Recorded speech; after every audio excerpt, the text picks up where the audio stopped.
విశ్వనాథుణ్ణి అభిషేకించిన తరువాత చేతి రేఖలు మారిపోతాయి. ఇక్కడి శక్తిపీఠం విశాలాక్షి అమ్మవారు. జగత్తుకంతటికి అన్నం పెట్టే అన్నపూర్ణాదేవి నివాస స్థలం కాశీ. కాశీలో గంగమ్మ తీరాన 84 ఘాట్లు ఉన్నాయి. ఇందులో దేవతలు, ఋషులు, రాజులతో పాటు ఎందరో తమ తపశక్తితో నిర్మించినవి ఎన్నో ఉన్నాయి. అందులో కొన్ని. ఒకటి దశాశ్వమేధ ఘాట్. బ్రహ్మదేవుడు 10 సార్లు అశ్వమేధ యాగం చేసింది ఇక్కడే. రోజు సాయంకాలం విశేషమైన గంగాహారతి జరుగుతుంది. 2 ప్రయాగ ఘాట్. ఇక్కడ భూగర్భంలో గంగతో యమున, సరస్వతి కలుస్తాయి. సోమేశ్వర్ ఘాట్ చంద్రుని చేత నిర్మించబడింది. 4 మీర్ ఘాట్. సతీదేవి కన్ను పడిన స్థలం. విశాలాక్షిదేవి శక్తిపీఠం.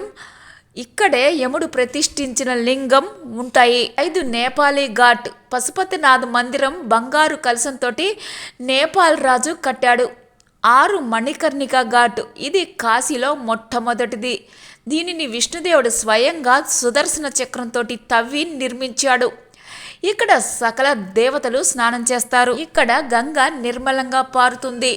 ఇక్కడ మధ్యాహ్నం సమయంలో ఎవరైనా శుచేల స్నానం చేస్తే వారికి జన్మ జన్మల పాపాలు తొలగిపోతాయి. జీవికి ఎంత పుణ్యం ప్రాప్తిస్తుందో బ్రహ్మదేవుడు కూడా వర్ణించలేడు. 7 విశ్వేశ్వర ఘాట్. ఇప్పుడు సింధియా ఘాట్ అంటారు. ఇక్కడే అహల్యాబాయి తపస్సు చేసింది. ఇక్కడ స్నానం చేసి బిందు మాధవుణ్ణి దర్శించాలి. 8 పంచగంగా ఘాట్. ఇక్కడే భూగర్భం నుండి గంగలో 5 నదులు కలుస్తాయి. గాయ్ ఘాట్. ఇక్కడ గోపూజ జరుగుతుంది. 10 తులసి ఘాట్. తులసీదాస్ సాధన చేసి రామచరితమానస్ లిఖించమని శివుని ఆదేశాన్ని పొందింది ఇక్కడే. హనుమాన్ ఘాట్. ఇక్కడ రామకథ వినడానికి హనుమంతుడు వస్తూ ఉంటాడు. ఇక్కడే సూర్యుడు తపస్సు చేసి అనేక శక్తులు పొందిన లోలార్కు కుండం ఉంది. ఇక్కడే వల్లభాచార్యులు జన్మించారు. కాశీ ఘాట్. పూర్వం దుర్గాదేవి శుంభ నిశుంభ అను రాక్షసులను చంపి ఖడ్గాన్ని వేయడం వల్ల ఇక్కడ ఒక తీర్థం ఏర్పడింది. హరిశ్చంద్ర ఘాట్. సర్వం పోగొట్టుకొని హరిశ్చంద్రుడు ఇక్కడ శవదహన కూలీగా పనిచేసి దైవ పరీక్షలో నెగ్గి తన రాజ్యాన్ని పొందాడు. నేటికి ఇక్కడ నిత్యం చితి కాలుతూ ఉంటుంది. మానస సరోవర్ ఘాట్. ఇక్కడ కైలాస పర్వతం నుంచి భూగర్భ జలధార కలుస్తుంది.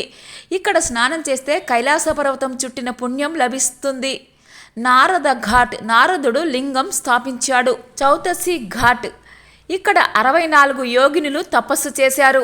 అహల్యాబాయి ఘాట్. ఈమె కారణంగానే మనం ఈరోజు కాశీ విశ్వనాథుణ్ణి దర్శిస్తున్నాము.